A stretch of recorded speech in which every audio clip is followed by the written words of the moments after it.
Assalamualaikum dan selamat sejahtera. Saya Hajah Nurstaliza ingin menerangkan kepada anda cara-cara untuk mengedit gambar raja dari internet, buku atau sumber lain dengan menggunakan aplikasi MS Paint atau Microsoft Paint. Langkah pertama yang perlu anda lakukan ialah anda cari dahulu gambar raja yang hendak anda edit itu. Dalam perkongsian ini, saya ingin menunjukkan kepada anda bagaimana mencari gambar raja DNA Replication dari buku Campbell, kemudian mengedit gambar raja DNA Replication tersebut. Saya type di bahagian Google DNA Replication Campbell, enter dan klik Images. Terdapat banyak gambar raja DNA Replication yang terpampang di sini. Saya berminat untuk memilih gambar raja ini. Kemudian anda perlu simpan gambar raja ini dalam laptop anda atau desktop anda. Caranya ialah right click dan terpampang pelbagai jenis arahan. Ada dua pilihan untuk simpan gambar raja, iaitu sama ada save image as atau copy image. Saya menasihati anda agar tidak memilih copy image kerana gambar raja yang disimpan dengan menggunakan copy image adalah tidak jelas disebabkan resolusi gambar tersebut telah pun pecah. Jadi pilih saja Save Image As. Pilih lokasi untuk anda simpan gambar raja tersebut. Untuk kali ini, saya lebih berminat untuk menyimpannya di bahagian desktop. Seterusnya, namakan semula gambar raja yang telah anda pilih itu. Saya menaip nama gambar raja yang telah saya pilih tadi sebagai DNA Replication. Dan saya letak underscore Campbell sebagai nama buku tersebut. Klik butang save. Okay. Ini adalah gambar raja yang telah saya muat turun tadi. Maka selesailah langkah yang pertama. Langkah kedua ialah buka aplikasi MS Paint. Saya telah pun menyimpan aplikasi MS Paint di bahagian taskbar laptop saya. Jika anda belum berbuat demikian, anda boleh type di bahagian Windows Search PAINT. Akan keluar sama ada Paint App dan Paint 3D. Pilih Paint App. Okay. Right click dan akan keluar 4 arahan iaitu Run as Administrator, Open File Location, Unpin from Start dan Unpin from Taskbar. Kenapa unpin? Sebab saya telah pun menyimpan pin ini di bahagian taskbar saya. Jika anda belum berbuat demikian, di sini akan ditulis pin from taskbar. Pilih pin from taskbar, maka seterusnya apa yang terjadi ialah pin akan disimpan di taskbar. Okay. Saya tutup bahagian ini, saya buka aplikasi pin saya. Baik, inilah paparan bagi MS Paint atau Microsoft Paint. Di bahagian atas anda akan dapat lihat terdapat clipboard, image, tools, brushes, shades, okay, size, color 1, color 2, colors, edit colors dan edit with paint 3D. Untuk tools terdapat 6 jenis. Ini adalah pensel, ini adalah fill with color, ini adalah teks untuk anda menaip perkataan, ini adalah eraser atau pemadam, ini adalah color picker atau eyedropper untuk kita memilih warna yang hendak kita warnakan atau hendak kita padam dengan pemadam. Ini adalah magnifier atau untuk kita membesarkan image. Ini adalah brushes, terdapat 9 jenis size brush yang berbeza yang boleh anda pilih ikut keperluan anda. Ya. Ini adalah shapes, ini adalah size ataupun ketebalan garisan. Color 1, color 2 adalah color box, okay, kotak warna. Ini adalah untuk foreground color, iaitu warna di bahagian atas. Color 2 atau background color, color di lapisan yang sebelah bawah. Ini adalah color palette, tapi warnanya, bilangan warnanya terhad. Jadi disediakan edit colors untuk anda tambahkan lagi warna-warna lain yang anda minati atau anda perlukan. Okay. Edit with Paint 3D tidak akan saya tunjuk dalam perkongsian kali ini kerana saya tidak memerlukannya. Baik, yang putih ini adalah canvas atau tempat untuk kita buat kerja. Bahagian kanan dan bahagian bawah ni namanya adalah handle. Jika anda letakkan cursor di bahagian penjuru ini, anda boleh heret untuk membesarkan atau mengecilkan kanvas. Pada saya, ia tidak begitu penting. Jika anda menggunakan saiz default pun, anda masih boleh buat kerja. Bahagian bawah ni adalah status bar. Sebelah kanan bawah ni adalah zoom. Baik. Langkah berikutnya ialah anda masukkan gambar raja di application tadi ke bahagian canvas ini. Ada dua cara. Cara yang paling senang biasa dilakukan ialah klik gambar raja, kemudian right click, pilih copy dan tampal. Tapi biasanya kaedah ini tidak berjaya. Saya cuba tunjuk dulu. Kadang-kadang berjaya, kadang tidak berjaya. Okey, saya cuba tunjuk, copy dan saya cuba tekan butang paste. Nampaknya tidak ada apa yang melekat di sini. Jadi saya pilih paste, kaedah yang kedua, paste form. Okey, pilih lokasi di mana anda simpan gambar raja tadi. Macam saya telah menjumpainya di desktop. Klik open. Okey, nah gambar raja telah ada di atas canvas. Tapi gambar raja ini kecil. Agak sukar untuk saya buat kerja sebab saya tidak nampak dengan jelas. Jangan sesekali anda ubah saiz dengan cara mengheret begitu. Okey, pergi saja ke bahagian zoom di sebelah kanan dan ubah kedudukan dengan menggunakan scroll ini. Baik. Apa yang perlu saya ubah pada gambar raja ini? Saya dapati ada label di bawah. Label ini tidak saya perlukan dalam produk yang saya nak hasilkan. Jadi saya nak padam label ini. Okay. Tidak begitu sesuai jika anda terus saja mengambil eraser atau pemadam ini dan padam. Pengalaman saya, lebih baik anda pilih dahulu eyedropper ataupun color picker ini untuk anda sesuaikan dengan warna latar belakang ini. Okay. Pilih color picker atau eyedropper, kemudian letakkan berhampiran dengan label tadi di bahagian latar belakang. Okay. Lepas itu barulah anda pilih eraser. Baru anda padam. Dengan cara ini, warna pemadam tadi akan sama dengan warna background. Okay. Selesai langkah yang pertama. Langkah yang kedua, saya nak besarkan tulisan dan juga saya nak tebalkan garisan-garisan yang melabel ini.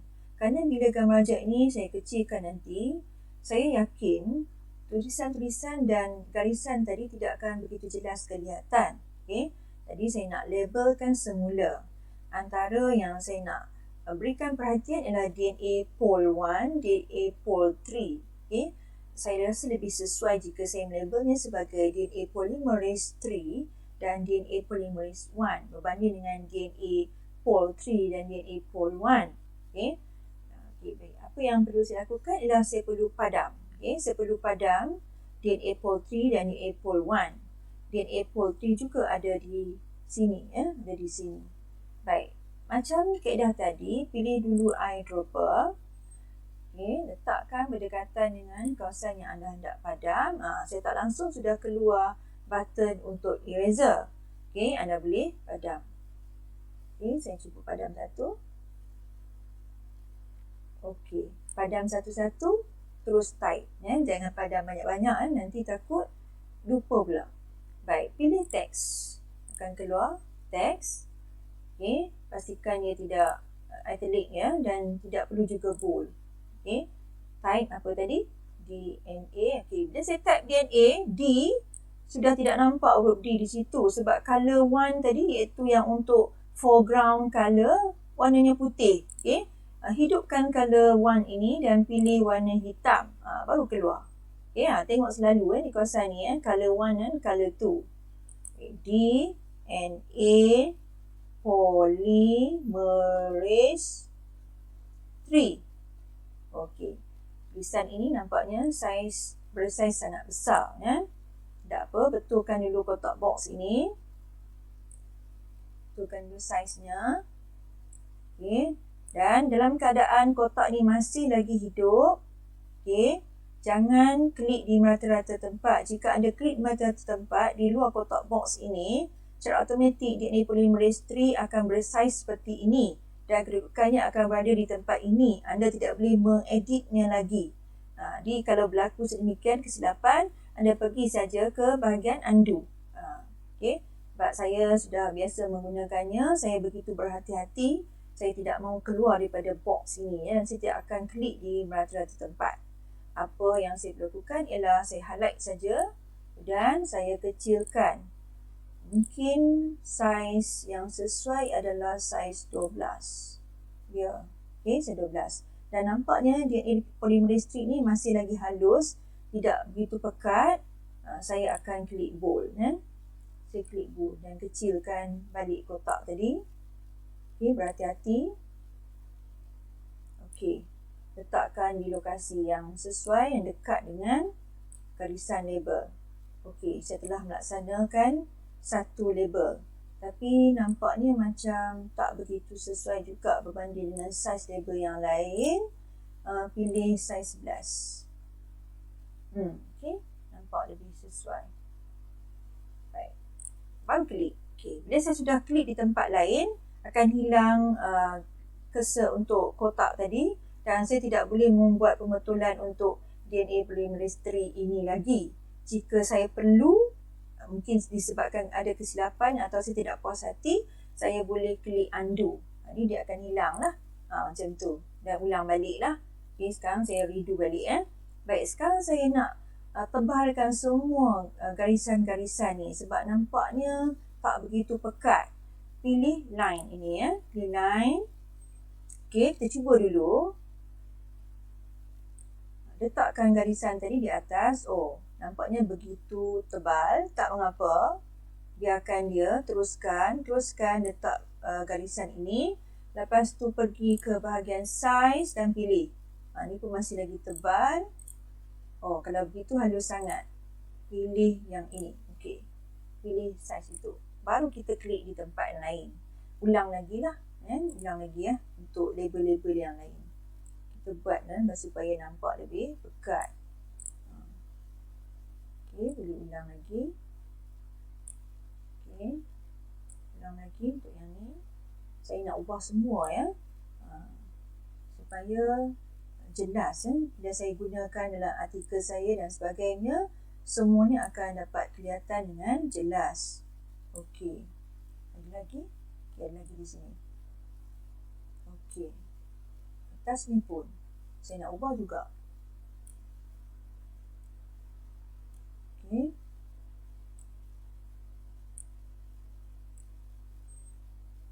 Baik.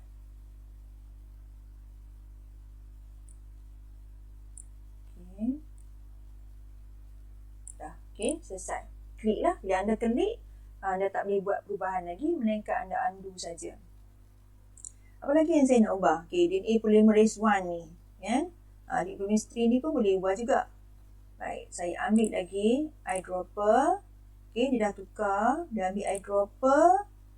Tak nampak cursor untuk eraser yang muncul, tapi masih lagi muncul eyedropper. Titik eyedropper tu, kesan tu, pilih eraser. Okey, padam. Hati-hati, padam Kalau terpadam garisan, tak ada masalah. Undo saja. Okey, kalau terpadam, terkena garisan ke, lepaskanlah. Saya nasihati anda padam sikit-sikit. Lepaskan cursor anda sedikit demi sedikit. Jika berlaku kesilapan pun bila anda undo, hanya yang terakhir yang sebelum anda lepaskan cursor tadi saja yang akan dipadam. Baik, sekarang saya nak type balik. Ini adalah DNA polymerase III Okey, DNA polymerase III. DNA masih lagi tak nampak Masih tak perasan buat tadi. Patutnya saya letakkan untuk color 1 ini warna hitam. Okey, sekarang dah muncul. DNA polymerase III. Baik, ubah dengan berhati-hati saiz kotak ni. Ada orang-orang yang mahir, mereka tidak menggunakan pen, mereka edit gambar rajah atau apa gambar menggunakan Photoshop. Saya pun biasa menggunakan Photoshop, tapi pada peringkat anda untuk penyelesaian tugasan yang biasa tak perlulah pakai Photoshop sebab dia lebih complicated Okay, DNA polymerase III. Mana saya nak letak ni? Atau saya kecilkan dia sikit. Saya ambil 10. Okey, sesuai.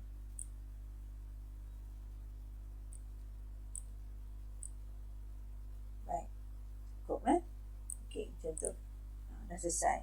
Anda boleh ulang untuk DNA polymerase 1 ini, DNA ligase, laging strand, ubahlah semua sampai puas hati. Semua label, semua telah anda padam, anda labelkan semula, barulah semua tulisan-tulisan ini akan dapat lihat dengan jelas dalam anda punya tugasan atau untuk keperluan anda yang lain lah. Jika anda nak gunakannya dalam blog ke, dalam website dan sebagainya. Nasihat saya ialah label semula. Padam semula semua label yang mudah-mudah ni. Kalau nombor tu tak payahlah anda padam. Padam semula semua satu per satu. Lepas padam satu, terus type semula nama dia. Jangan padam banyak-banyak, nanti anda lupa. Okey, label balik. Garisan-garisan tu pun semua anda buat semula. Nombor-nombor yang kecil-kecil ni tak payahlah ya. Okey, setelah siap, kita nak crop gambar ni. Kita nak potong. Kita tak boleh save begini sebab ni size akan jadi begitu besar. Okey, kita perlu crop. Crop tu maksudnya apa? Kita potong. Pilih button select ni dan pilih rectangular selection. Dengan agakkan dari mana penjuru mana yang anda akan pilih. Perhatikan belah sini saya tak nak terpotong yang pink ni. Dan juga saya tak nak terpotong bahagian ni. So saya agak di sini saya akan letak cursor. Saya tarik. Nampak gaya dah terpotong ni. Klik saja di tempat lain. Dia tak akan ada kesan apa-apa pun. Macam tu. Baik, saya telah dapat satu saiz yang agak sesuai. Lepaskan cursor, kemudian tekan button crop. Saya dapati saya masih boleh kecilkan lagi sebab masih terdapat ruang putih di sekeliling gambar rajak ini. Saya akan pilih lagi satu penjuru